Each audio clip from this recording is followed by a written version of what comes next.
Okay guys ya, kita baru lepas setup untuk menternak sea monkey tapi kita baru nak mula lah. Tak jadi tu banyak kali guys. Tak jadi tu banyak kali, modal tak terkira dah. Bukan puluh, bukan ratus dah. Okay, kita tengok sikit lah.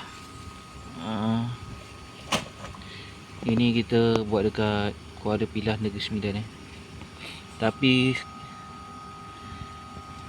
kita tengok lah minggu depan macam mana. Minggu depan kita tengok dia naik ke tidak. Dia naik tu maksudnya kalau bertelur dia lah putus air.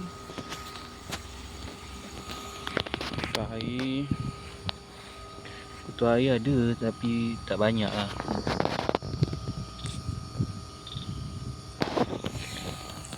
Okay.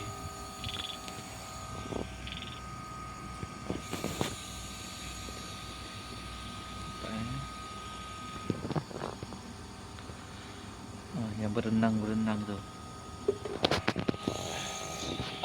Nak apa?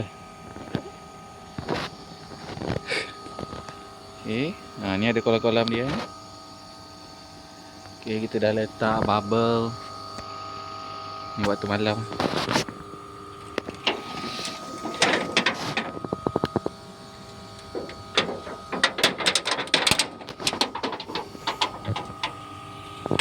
Ni semua air garau. Tapi minggu depan macam banyak juga ni. Tengok dulu lah. Oh, dia kena tunggu sampai dia jadi induk. Minggu depan dia akan jadi induk.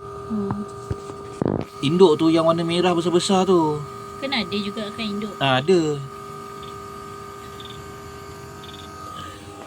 Apa nak kena kuat sikit lah. Alamak dia.